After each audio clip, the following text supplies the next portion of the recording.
The boardroom was thick with unease. The polished marble floors beneath Catherine Ford's sharp heels reverberated with each echoing step as she walked into the room. Normally, her confident stride would be met with admiration. Her reputation as one of the most competent executives in the company preceded her. But today was different. Today, her steps felt heavier, each one punctuated by an awareness that something had gone terribly wrong. She froze just inside the door. Sitting at the massive boardroom table were the usual assortment of high-level executives, all deep in conversation as the meeting had just begun. However, Catherine's attention was immediately drawn to the young boy sitting in the chair beside his father. Her gaze locked on him, and a chill ran through her.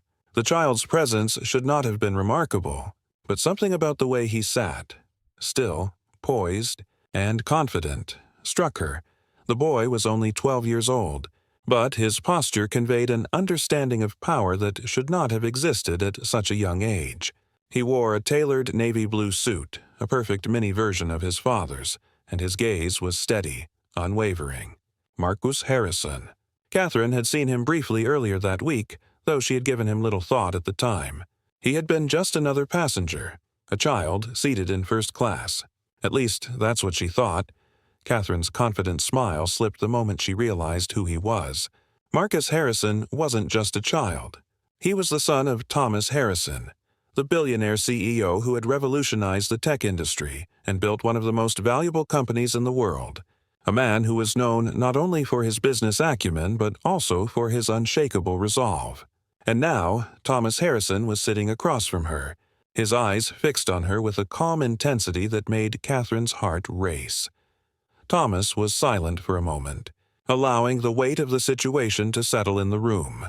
Catherine felt the temperature in the room drop as she struggled to maintain her composure. She glanced at the other executives seated around the table, and she could see their discomfort. The tension was palpable, thick like fog in a room full of people too afraid to speak. Finally, Thomas broke the silence. His voice was calm, measured, but there was an edge to it, something sharp lurking beneath the surface. "Miss Ford, I trust you remember my son, don't you?" His words sliced through the quiet like a knife, his tone low but loaded with meaning. "I think we need to talk about the way you treated him." Catherine froze, unable to respond. She opened her mouth to speak but found no words coming out. Her mind raced as she tried to remember the details of the flight. She remembered the young boy, Marcus, sitting alone in first class. She remembered the fleeting glance she had given him when she dismissed him as just another minor passenger. She recalled the moment when he had asked for an apple juice and how she had given him a dismissive look, treating him like an inconvenience rather than a guest. She had made a judgment in that moment, one that she hadn't thought twice about at the time. What she didn't know, what she had no way of knowing, was that this boy was the son of one of the most powerful men in the world. And now, as she stood there in front of him, she realized the gravity of her mistake. Around the table, the other executives exchanged subtle glances. Some shifted uncomfortably in their seats, while others avoided eye contact. Catherine could see the realization spreading among them. This wasn't just about a disgruntled father. This was about something far bigger than her personal blunder. It was about the kind of person Thomas Harrison was, the kind of power he wielded, and the consequences of crossing someone like him. The moment was suspended in time, and Catherine felt as though the walls were closing in on her. She had been dismissed so many times in the past, overlooked and undermined by the people in this very room. But today she realized she had made a fatal miscalculation. The boy she had thoughtlessly dismissed had the power to destroy her career and reshape the future of the company. Forever. Thomas Harrison's gaze never left hers. His silence was a deliberate tactic, a way to let her stew in her own regret. Catherine could feel the weight of his stare bearing down on her. The longer she remained silent, the more she felt herself unraveling. There was nothing she could say that would fix the damage she had done. She had treated his son with disdain, and now she would have to face the consequences. But what were the consequences? Catherine didn't have to wait long to find out. Before she could gather her thoughts, Thomas spoke again, his voice calm but heavy with authority. "Miss Ford, the world has changed. And it seems, as powerful as you think you are, You failed to recognize just how much power you've just insulted." He turned to his son, Marcus, who had been sitting quietly this whole time. "Marcus, son, are you okay?" Marcus smiled, though there was a quiet maturity in his expression. "I'm fine, Dad. Just a little surprised," he said, his voice steady beyond his years. Thomas nodded, his gaze softening for a brief moment before he turned back to Catherine. "What my son just experienced was not just an act of poor judgment. It was a microcosm of something much larger. It was the product of years of systemic biases. Biases that we're all guilty of, whether we admit it or not. And now, here we are, facing the consequences of those biases." Catherine felt her face flush. She had been so quick to judge Marcus. She had assumed that because of his age and appearance, he didn't belong in the world of business, in the world of first class. She had assumed he didn't have the means to be there, and in doing so, she had done more than just humiliate a young boy. She had perpetuated the very biases she herself had been taught to challenge. The room was silent now, the weight of Thomas's words hanging heavily in the air. The executives exchanged uneasy glances, unsure of how to proceed. They had all seen the power that Thomas wielded in the business world, but none of them had ever seen him this composed, this resolute. They knew, in that moment, that Catherine's fate had already been sealed, but Catherine wasn't the only one who would be affected by this. The company, the board, the industry itself would be forced to confront their own biases, their own failures. The wheels had been set in motion, and now it was clear nothing would be the same again. But how did it all begin? How did Marcus Harrison, a 12-year-old boy, end up in this boardroom staring down the executives of a billion-dollar corporation? To understand that, we must rewind the clock and go back to the moment that started it all. A seemingly ordinary flight that would set the stage for an extraordinary shift in the business world. 3 days ago, Marcus Harrison was a 12-year-old boy brimming with excitement, his heart racing as he prepared for the biggest opportunity of his young life. Today, he was about to embark on his first solo flight to New York, where he was scheduled to present at the prestigious Young Innovators Conference.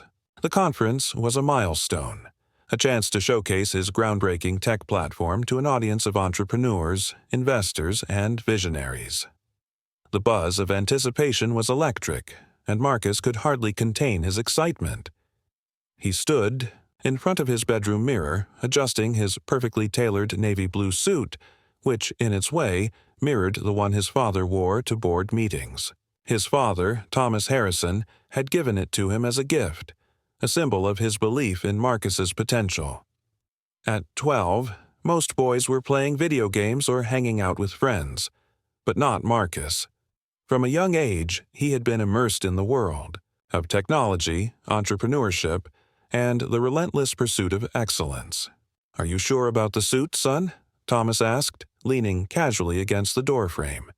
His expression was a mix of pride and concern, an emotion that never quite left him when it came to Marcus. He knew what the world could be like for young black men, how easily their potential could be overlooked, dismissed, or ignored.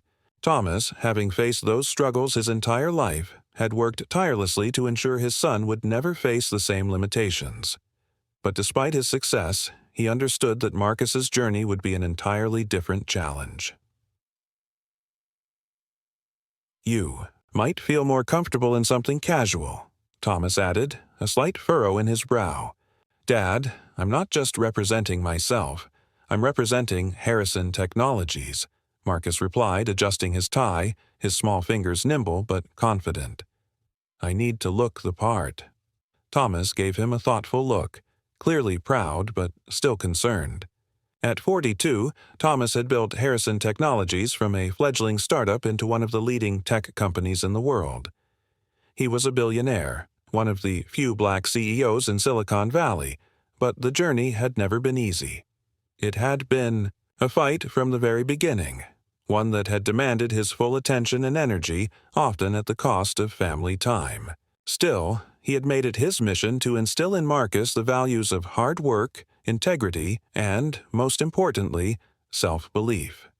His son, even at this young age, was already following in his footsteps, designing innovative solutions and building technology that was set to change the world. "I'm proud of you, son," Thomas said, his voice quiet but full of meaning. "You've got a fire inside you and it's going to take you places." Marcus smiled. "I know, Dad. I've been working on this platform for months. I want to show them what I can do." Thomas nodded, pulling his son into a quick embrace. "Just remember to call me when you land, and again before bed, and if you need anything, you let me know." "I know, Dad," Marcus said, reassuring him with a confident smile. He wasn't worried. He was more than ready for this moment. The ride to the airport was filled with more instructions and advice from Thomas. "Make sure you double-check your boarding pass," he said, glancing at Marcus in the rearview mirror. "Remember, always speak up for yourself. Don't let anyone treat you like you don't belong." Marcus, though only 12, had already learned the value of his father's words. He had seen how Thomas had been forced to work twice as hard to earn respect, even when his skills and intellect far exceeded those of his peers. It wasn't lost on Marcus that the world often judged him by his appearance and age, rather than his abilities. But his father had shown him how to navigate those challenges with grace and strength. At the security checkpoint, as Thomas knelt down to straighten Marcus's tie once again, he spoke softly. "You have to work twice as hard to get half the respect." Marcus looked up at his father, understanding the weight of those words. "I know, Dad. I'll be fine." Thomas smiled and gave him a final hug before watching him walk through the security line. As Marcus turned around to wave, he saw the pride in his father's eyes. He knew it wouldn't be easy, but Marcus was ready. Navigating through the terminal, Marcus couldn't help but notice the stares, the disapproving glances, the whispered comments that weren't directed at him but clearly intended for him to overhear. The looks were subtle, but they were there, lingering in the air like smoke. He was just another young black boy in a business suit, carrying a briefcase as if he belonged in the adult world. And that's exactly how he wanted to be seen. He walked with purpose, his head held high. This wasn't the time to be intimidated or self-conscious. This was the beginning of his journey, and he would let nothing, especially the prejudices of others, derail him. When Marcus reached the gate, the attendant, a middle-aged woman, gave him a long look, scrutinizing his first-class ticket with an unnecessary thoroughness. After what felt like an eternity, she finally waved him through, her expression stiff, barely acknowledging him.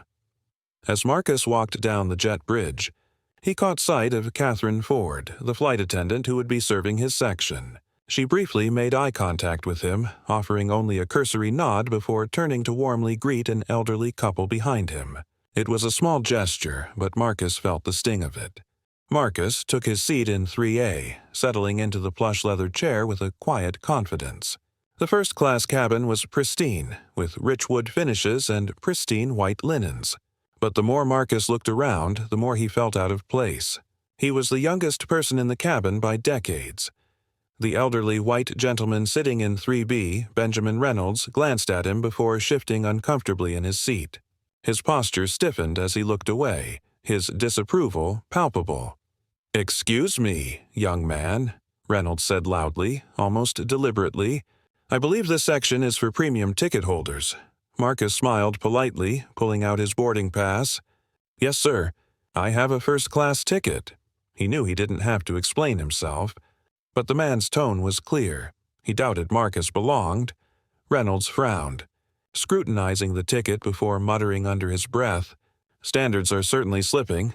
Marcus's face flushed with a twinge of embarrassment, but he didn't let it show. His father had taught him never to let others see his weakness, especially in moments like this. Catherine Ford, who had already walked past him once, came over to serve Reynolds a drink, smiling warmly as she asked, "Can I get you a pre-departure beverage, sir?" She then turned to the woman seated beside Marcus, greeting her with a level of warmth that Marcus found noticeably absent from her interaction with him. He waited patiently, but when he asked for apple juice, she took a long look at his boarding pass, checking it once again with exaggerated suspicion. "I'll have to check this again," she said, her voice laced with doubt. Marcus handed over his boarding pass without hesitation. This time, it was thoroughly examined before she muttered something about confirming with the gate agent. The moment felt unnecessarily hostile, and he could feel the stares of those around him. As the plane ascended into the sky, Marcus Harrison settled back into his seat, trying to push aside the uncomfortable feeling that had begun to settle in his chest. It wasn't the flight itself. It was something more subtle, something that lingered in the air like an unspoken tension. First-class cabins were usually full of affluent businessmen and seasoned travelers, their conversations conducted in hushed tones, their postures confident, as if they owned the sky. But Marcus wasn't like them.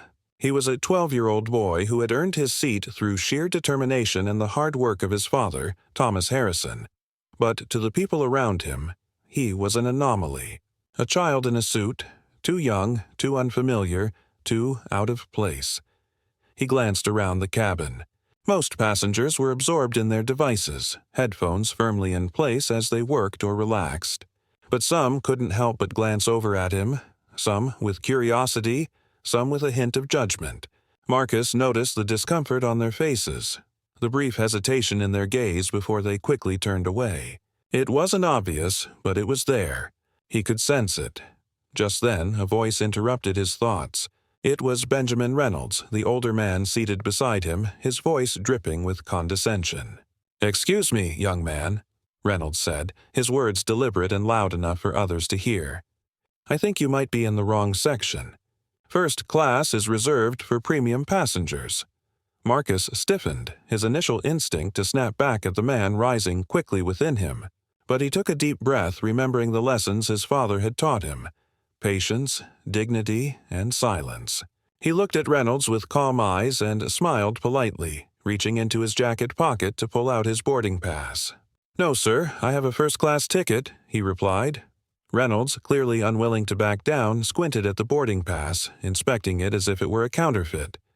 His eyes narrowed as he muttered to himself.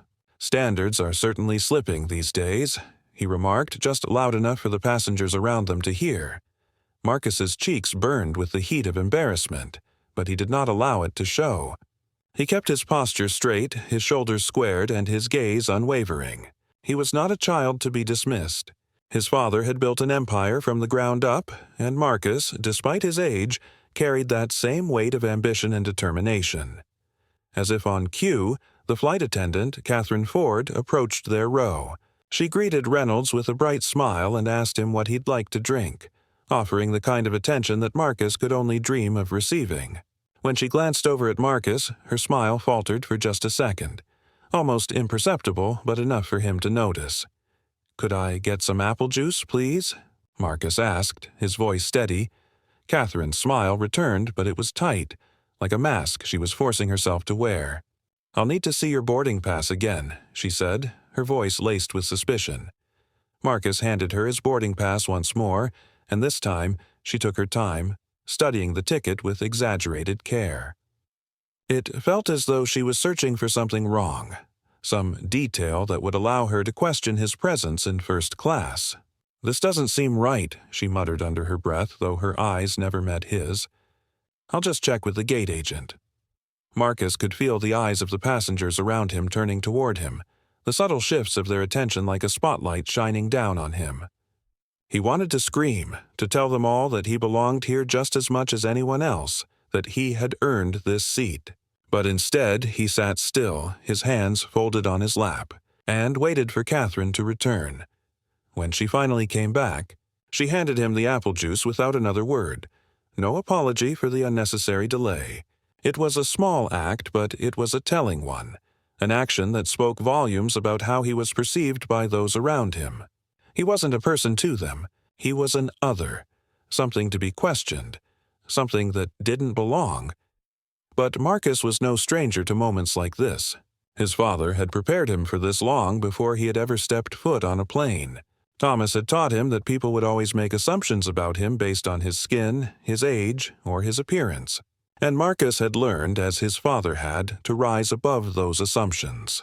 As the flight continued, the small slights began to pile up, each one a paper cut to his dignity.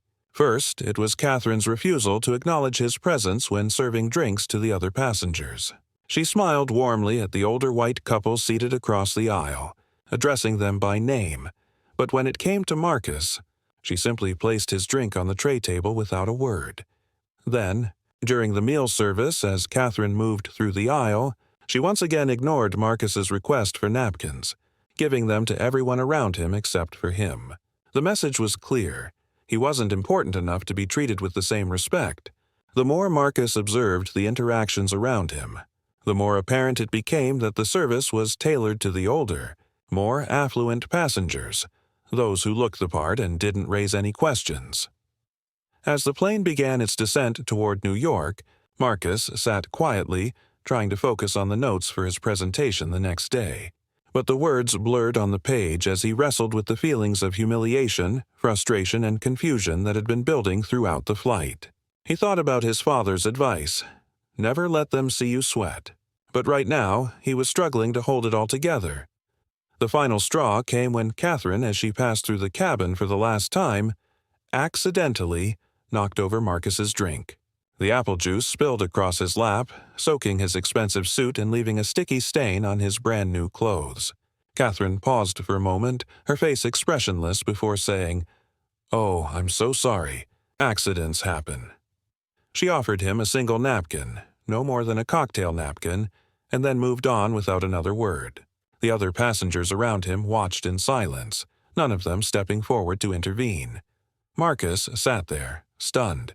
The stain on his suit wasn't just the juice. It was the realization that, to some, he would never be seen as worthy, never be seen as equal. His father's lessons about dignity and perseverance felt hollow in the face of this blatant disrespect. In the bathroom, Marcus stood in front of the mirror, dabbing at the stain with damp paper towels, his hands trembling as he tried to salvage what was left of his suit. His father had given him this suit, his first real suit, and it was now ruined, stained not just with juice but with the harsh reminder of how the world saw him. A young black boy, trying to break into a world that didn't think he belonged. Silent tears slid down his face as he fought to keep himself together. He couldn't let anyone see him break. He couldn't let anyone see that this hurt. He wasn't just upset about the suit. He was upset about the way he had been treated, about the way he had been made to feel small, invisible, as though he was less than everyone else in that cabin. But Marcus wasn't going to let this define him. As he wiped his eyes and walked back to his seat, he reminded himself of the lessons his father had taught him. He was stronger than this.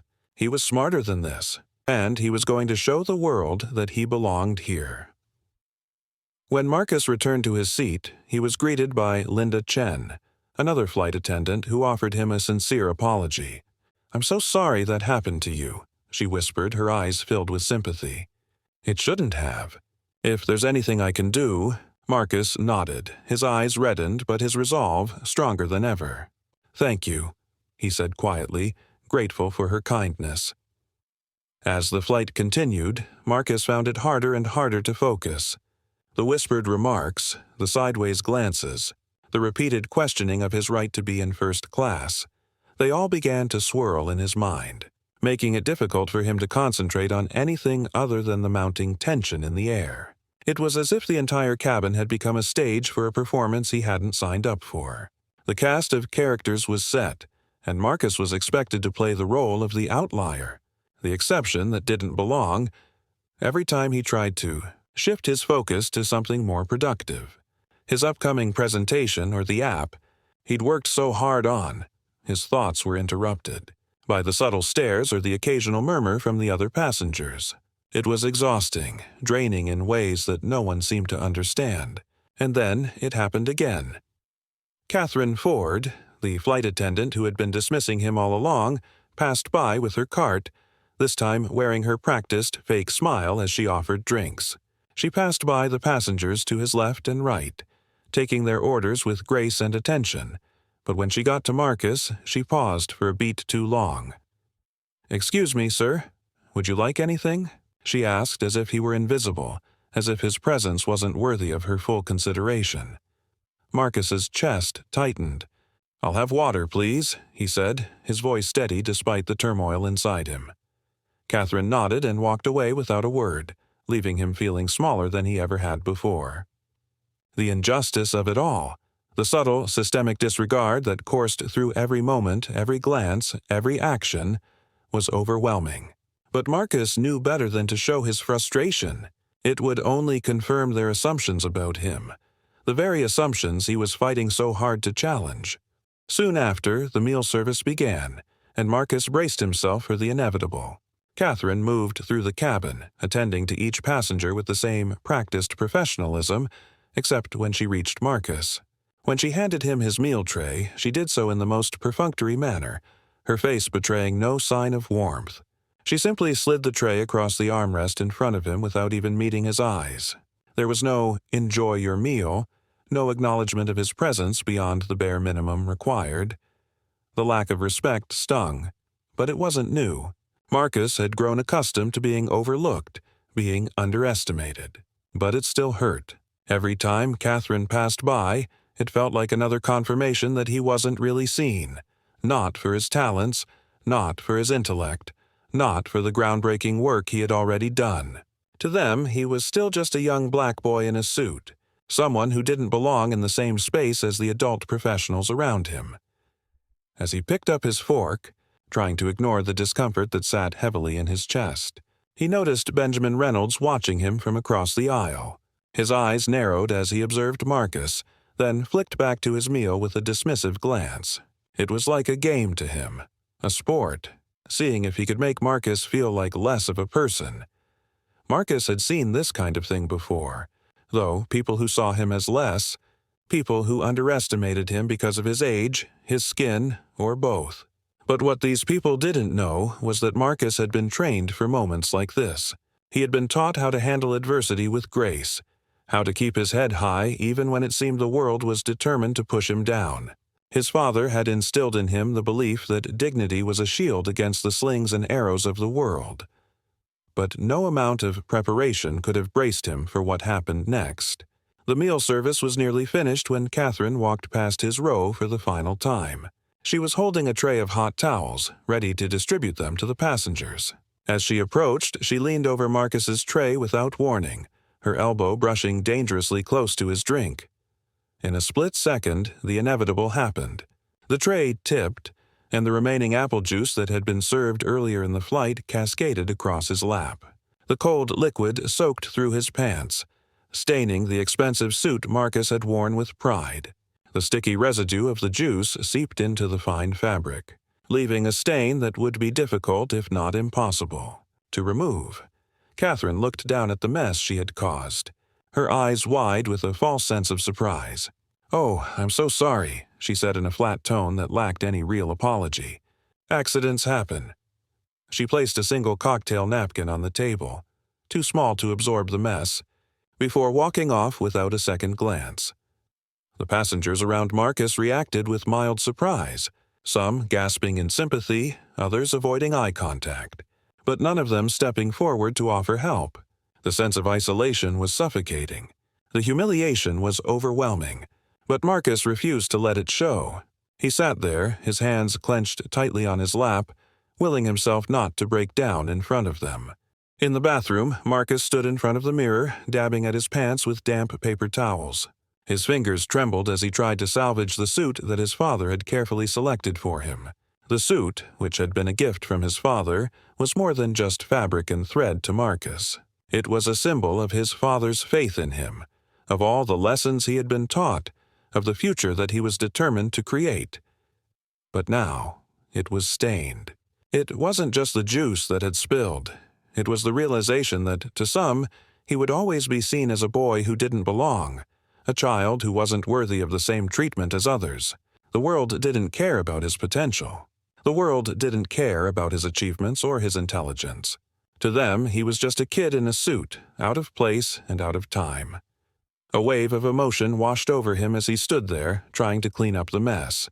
For the first time, Marcus allowed himself to feel the full weight of what had happened. The tears came, silent and unbidden. But he didn't let them show for long. His father had taught him that vulnerability was not something to be broadcasted to the world. He dabbed at his eyes with the corner of the paper towel, wiped his face, and took a deep breath. This wasn't the moment to break. This was the moment to prove that he was stronger than all of this. When Marcus returned to his seat, his eyes were red, but his composure had returned. Linda Chen, The flight attendant, who had been observing the entire situation from a distance, noticed his quiet strength. She discreetly placed a fresh drink on his tray, along with a few extra napkins, offering a silent apology. Her eyes met his for a brief moment, and in them Marcus saw understanding. She knew what had happened. She knew what he was going through, and she, at least, treated him with the respect he deserved. "Thank you," Marcus whispered, his voice steady once again. "I'm sorry for what happened," Linda replied softly. "This wasn't right. But it's over now." It wasn't over. Not by a long shot. The damage had been done, and Marcus knew that this moment would stay with him forever. But it had also ignited something within him. The injustice he had experienced today wasn't just about this flight. It was part of a much larger problem. And he wasn't going to let it slide. He couldn't. As the plane continued its descent toward New York, Marcus felt the turbulence inside him intensifying. It wasn't the minor bumps of the aircraft that unsettled him. It was the storm of emotions swirling in his chest. Every moment of the flight, from the disapproving glances to the dismissive actions, weighed heavily on him. But it was the drink spill, the final insult, that had shattered something in him, a part of his resolve he hadn't known existed until now. The juice had spilled across his lap, staining his expensive suit, a gift from his father. He had tried to clean it, but it wasn't just the stain on his clothes that hurt. It was the way he had been treated, the way people assumed that because he was young, black, and dressed differently from the other passengers, he didn't belong. The actions of Catherine Ford, the repeated questioning of his right to be there, weren't just careless mistakes. They were a clear sign of the biases embedded in the systems around him, the systemic racism that even the most prestigious settings couldn't escape. Marcus stared out the window as the city of New York grew larger beneath them. The sight of the skyline, vast, imposing, and full of opportunities, didn't bring the usual excitement. Instead, it reminded him of the walls he'd already encountered, the walls he would undoubtedly continue to face. But now, those walls didn't feel so impenetrable. Something inside Marcus had shifted. He had been humiliated, yes, but he had also learned something about himself. About the world. When the plane finally landed and the seatbelt sign dinged off, Marcus felt his stomach tighten. He had a mission now, one that went beyond just attending the Young Innovators Conference. This experience had transformed him. He wasn't just here to showcase his app. He was here to prove that people like him, young, black, and ambitious, deserved a seat at the table. He was going to make sure no one else had to endure what he had, not without consequences.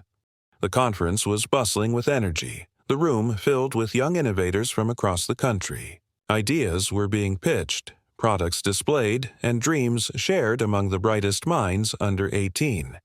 It was a celebration of possibility, of what the next generation could achieve. But as Marcus walked through the halls of the Metropolitan Convention Center, he couldn't shake the feeling that he was being watched. It wasn't overt, but he could sense the disapproval in the air, like a shadow that followed him wherever he went. Most of the conference attendees were from wealthy backgrounds, many of them attending prestigious private schools and well-established tech incubators. They looked at Marcus with curiosity, but not the kind of curiosity that welcomed him. It was the kind of curiosity that judged, that made assumptions about him based on his appearance. As Marcus approached the registration desk, a group of teenagers from an elite private school barely concealed their smirks. "Is he lost?" One of them whispered loudly to another, eyeing Marcus's suit. "I think the school tours are in the other wing." Marcus didn't react. He had learned long ago not to rise to the bait, not to let people like this rattle him. He kept his head high and moved past them, collecting his presenter's badge with quiet dignity. His mission was clear. His goal was clear. He was here to make a difference, and nothing would stop him from doing that. As the first round of presentations began, Marcus stood at the back of the room, nervously adjusting his notes. The judges, a venture capitalist, a tech industry leader, and an academic, sat at the front watching the young innovators present their projects. The room was filled with the energy of young people hoping to make a mark on the world, each of them presenting their ideas with the same passion that had driven Marcus to create his app: equal space. When his turn came, Marcus stood up from his seat, taking a deep breath before walking to the front. He could feel the eyes on him as he connected his laptop to the projector. He was used to the scrutiny by now, but this moment felt different. This was bigger than just presenting his tech idea. This was about showing the world that his voice mattered, that his work mattered, and that he wasn't just some boy in a suit. He was someone with something to say. "Good morning, everyone," Marcus began, his voice clear and steady. "My name is Marcus Harrison, and I am the creator of Equal Space." He launched into his presentation, explaining how the app had been designed to help minority-owned businesses connect with investors, clients, and resources. The technology behind it was impressive, the user interface sleek and intuitive, and the market research solid. But as he spoke, Marcus felt a shift. The words flowed, but they weren't just about his app anymore. They were about something deeper, something personal. "Yesterday, I experienced something that fundamentally changed how I view this project," Marcus continued, his voice unwavering as he glanced around the room. He could feel the tension building, the weight of his next words. "What I realized," he said slowly, "is that Equal Space can't just be a business resource. It has to be a platform for accountability." The audience fell silent. Even the judges, who had been polite and reserved during previous presentations, leaned forward. Marcus wasn't just pitching an idea anymore. He was presenting a vision, a way to address something bigger than the tech industry, something that affected every aspect of society. He paused for a moment, letting the words sink in. "I've made some changes to the app," he said, his hands steady as he clicked through his slides. "Equal Space will now allow users to document and report instances of discrimination in real time, creating a database of incidents that can be used to drive change in industries that perpetuate inequality." The room was still, the silence stretching for a beat too long. But then one of the judges, a venture capitalist with a sharp look in his eyes, leaned forward. "That's remarkably sophisticated," he said, his voice full of unexpected respect. "How did you develop the pattern recognition algorithms for that feature?" For the next 15 minutes, Marcus answered their questions with the same calm confidence that had carried him through the flight. He spoke about the data collection process, the algorithms he had designed, and the potential for the app to create real-world impact. The judges were impressed, not just by the technology but by Marcus's vision and maturity. As Marcus returned to his booth after his presentation, he noticed a shift.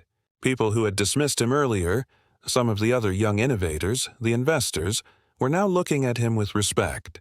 A few approached him with questions, some asking about his algorithm, others commenting on how they could see the impact his app could have on their industries. But it wasn't just the professional respect that Marcus felt. It was something deeper, something personal. This was the beginning of a new chapter, one where his voice, his ideas, would not be ignored. He had used his experience to fuel his ambition, turning a moment of discrimination into a force for change. Later that evening, as he reviewed his notes in his hotel room, Marcus received a text from his father. "How's it going, son? Proud of you. Let me know if you need anything." Marcus stared at the message, his heart swelling with pride. He didn't need to tell his father what had happened on the plane. He had handled it himself. He had turned that experience into something meaningful, something that could change the world. And it had only just begun. The days after Marcus's presentation at the Young Innovators Conference were a whirlwind of media interviews, follow-up meetings, and growing interest in his app, Equal Space. The platform, originally intended to help minority-owned businesses connect with investors, was now being hailed as an essential tool for tackling discrimination in the service industry.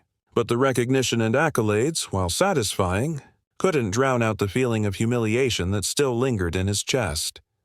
The flight incident had turned Marcus's world upside down, but it had also given him a new sense of purpose. He wasn't just showcasing an app. He was starting a movement to challenge systemic bias and provide a platform for accountability in industries that so often overlooked, the voices of those who needed to be heard the most. His phone buzzed with a text from Linda Chen, the flight attendant who had offered him support on the plane. She had reached out after seeing the media coverage of his conference success. "You did amazing at the conference," she wrote. "I wanted to say thank you for sharing your story. I know things could have gone differently on the plane, but you handled it with grace." Marcus stared at her message, the warmth in her words providing him with a small sense of comfort.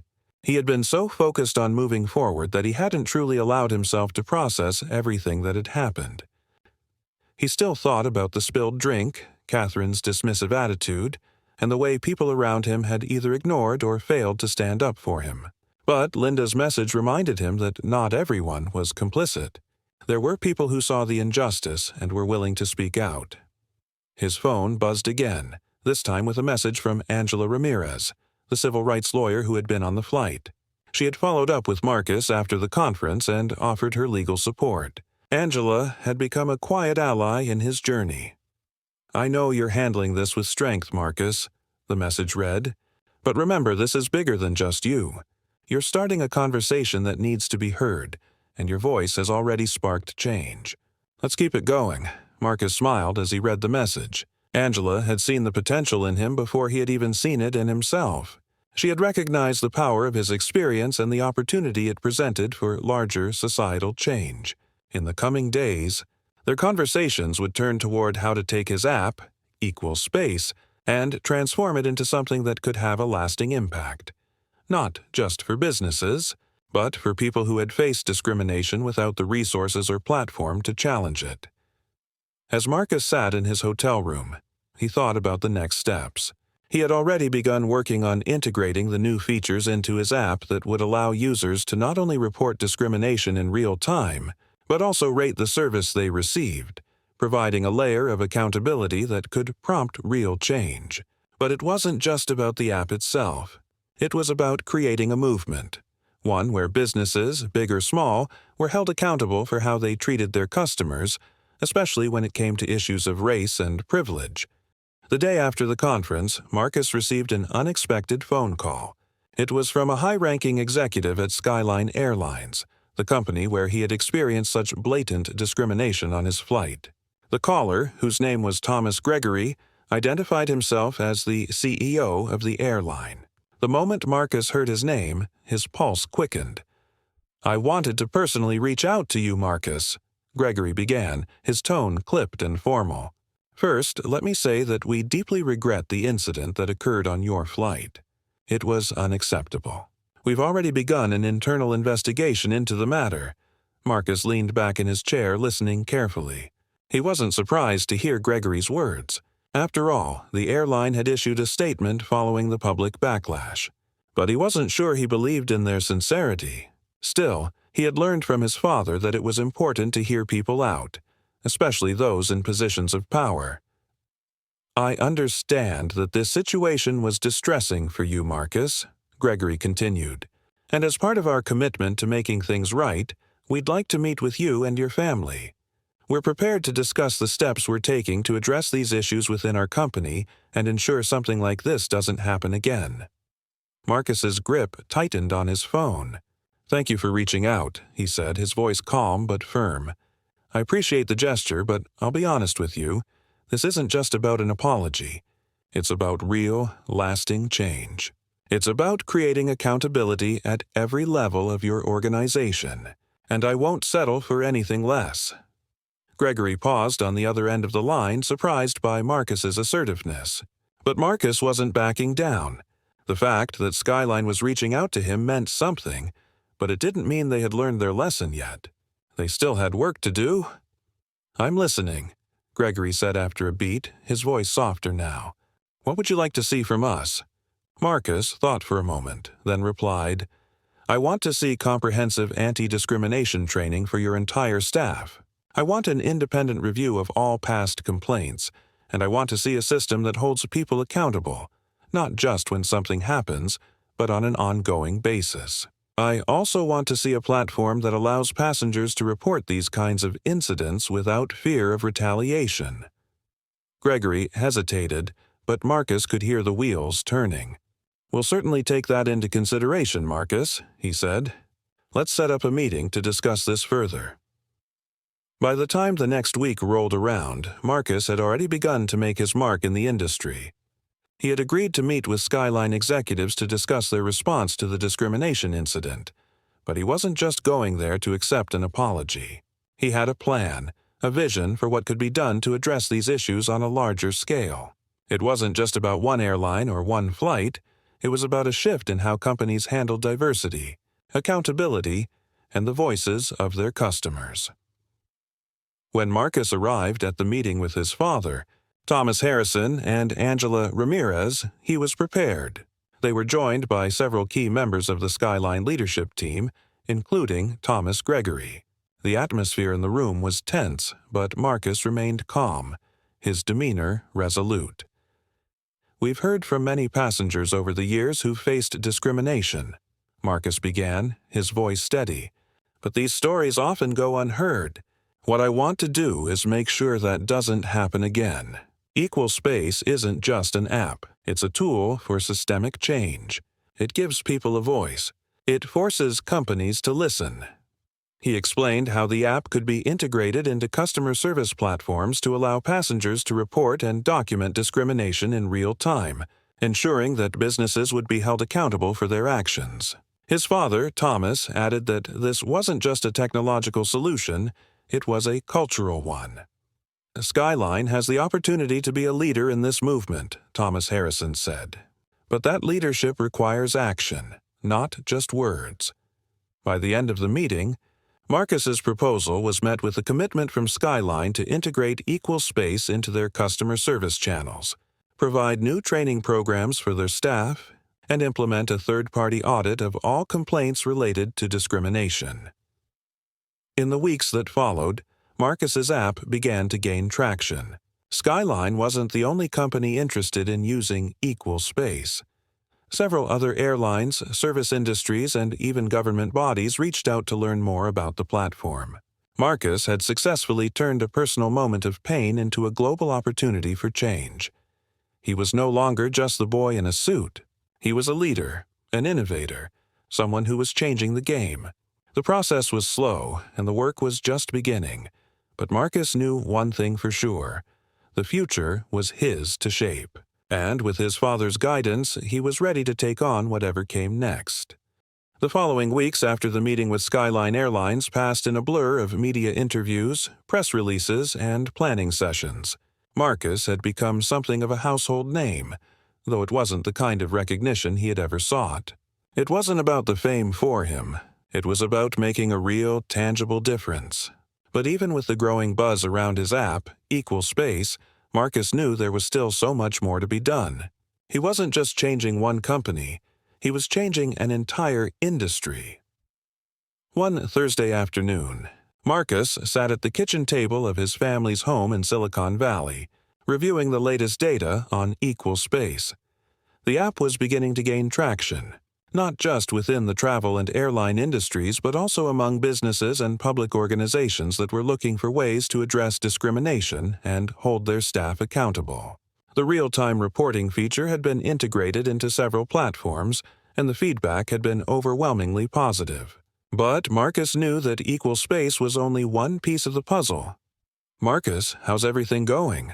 Thomas asked, entering the room with a coffee cup in hand. He sat down across from his son, watching as Marcus scrolled through his notes. "Good. Really good," Marcus replied, looking up. "I think we're at the point where I need to focus on scaling this. The demand is there, but I want to make sure we're ready to handle it." Thomas nodded. He had watched his son transform in the last few weeks, from a quiet, reserved boy to a young entrepreneur with a vision bigger than any app could contain. His journey wasn't just about creating technology. It was about creating a movement, a fundamental shift in the way society thought about discrimination and accountability. "Well," Thomas said, "if you want to scale, we'll need some strategic partners, maybe even investors who understand your mission. You've already got a lot of attention, but we need to start building the right relationships. That's the next step." Marcus thought for a moment, then nodded. "Yeah, I know. I've been thinking about it. It's not just about tech anymore. It's about the people who will use it and the people who need to hear the message. We need to get more industries involved, service sectors, retail, entertainment." "Exactly," Thomas said, leaning back in his chair. This isn't just about fixing one incident on a plane. This is about systemic change. But you need to make sure the right people are on board with the message. We need allies, not just partners. Marcus took a deep breath. He had learned a lot in a short amount of time. How to navigate the complexities of the tech world, how to deal with public scrutiny, and most importantly, how to fight back against an entrenched system of discrimination. But scaling equal space and creating meaningful change across industries was a challenge he was now ready to take on. The next week, Marcus received an unexpected phone call that would change everything. It was from Angela Ramirez, the civil rights lawyer who had been instrumental in supporting him through the ordeal with Skyline Airlines. She had seen the potential of equal space long before Marcus had fully recognized it himself. "I think it's time to take the next step, Marcus," Angela said, her voice steady but filled with urgency. "I've been in contact with a few organizations, some advocacy groups, legal firms, and even some celebrities who want to help amplify your message. We can't just stay in the tech space. We need to go broader." Marcus's heart raced. "What are you saying? Are you suggesting we do a partnership?" Angela's response was almost immediate. "I'm talking about something bigger than a partnership, Marcus. I'm talking about launching a national campaign. A campaign that brings together businesses, civil rights organizations, and even public figures. Think about it. A united front that promotes the importance of inclusion, diversity, and accountability." For a moment, Marcus was speechless. He had always known that equal space could make a difference. But to think about launching a nationwide movement was something entirely new. "This could be huge," Marcus said slowly, the weight of the possibility sinking in. "But how do we even start?" Angela was already one step ahead. "I've already spoken to a few potential partners who are interested in getting on board. We have the resources. We just need the right framework to make this happen. It's about taking equal space beyond the app. It's about bringing these issues to the forefront, forcing people to confront the reality of discrimination." Marcus sat back in his chair, processing the magnitude of what Angela was proposing. His father had always told him that real change came when people were willing to stand up for what was right, when they refused to accept the status quo. Equal space was more than an app. It was a movement in the making. "I'm in," Marcus said, his voice unwavering. "Let's do it." Over the next several weeks, Marcus and Angela worked tirelessly to put their plan into motion. They reached out to civil rights organizations, businesses, and influencers who shared their vision of an inclusive and accountable world. Slowly but surely, the pieces of the puzzle began to fall into place. One key ally was a popular social media influencer, Maya Collins, who had been vocal about issues of inequality in the service industry. Maya had seen the story of Marcus's experience on Skyline Airlines go viral, and she reached out to him personally, offering her support. She had a massive following, and her voice could amplify the message in a way that would reach millions. Together, they created a campaign called Our Equal Space Movement. The campaign's goal was simple: to raise awareness about discrimination and promote accountability in industries where such behavior was often swept under the rug. Maya became the face of the campaign, sharing Marcus's story along with her own experiences and encouraging others to speak out. The campaign's launch was a turning point. The response was overwhelming. People from all walks of life, from small business owners to celebrities, began sharing their stories of discrimination. They used the Equal Space platform to report their experiences, and soon the app was inundated with data. But it wasn't just about reporting. It was about creating a space for people to have their voices heard, a space where they could challenge the systems that had so long ignored them. Marcus watched as the movement grew, his app becoming more than just a tool. It was the heart of a social change revolution. The attention was incredible, but what really mattered was the impact. The feedback from people using the app to document incidents of discrimination was proof that the world was ready for change. As the Our Equal Space movement spread, it caught the attention of corporate leaders across the country. It was no longer just about one airline or one service industry. It was about industries across the board, from retail to hospitality, finance to entertainment. all beginning to examine their own practices in the wake of the growing conversation. Several large companies reached out to Marcus, seeking his expertise and guidance in making their workplaces more inclusive and accountable. Some of these companies even offered to partner with Equal Space to help them integrate accountability systems into their own customer service platforms. These were the kinds of partnerships Marcus had dreamed about, the kind of alliances that would allow Equal Space to scale and continue driving change on a national level. But Marcus knew that real transformation wouldn't come from just talking about it. It would come from action. And as he sat in the boardrooms with these corporate leaders, he didn't just advocate for change. He pushed for it with the same unyielding determination that had carried him through every obstacle on his journey. Months passed, and Marcus's vision began to take shape in ways he could never have imagined. Equal Space became a household name, a tool for real-time accountability that was used by businesses and consumers alike. The campaign had gone global, with people in every corner of the world sharing their experiences and demanding better. Marcus's father, Thomas, watched as his son not only succeeded but transformed the world around him. There was pride in his heart, but also a deep sense of awe. Marcus had taken a painful experience and turned it into something powerful, a force for change that would benefit generations to come. As Marcus sat down with his father one evening, reflecting on everything that had happened, he smiled.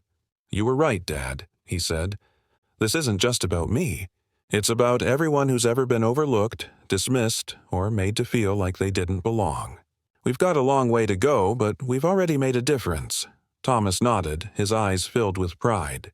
"You've done something extraordinary, son, and the world is better for it." And as Marcus looked ahead to the future, he knew one thing for certain. This was just the beginning. Equal Space was more than an app. It was a movement. And together, they were going to change the world.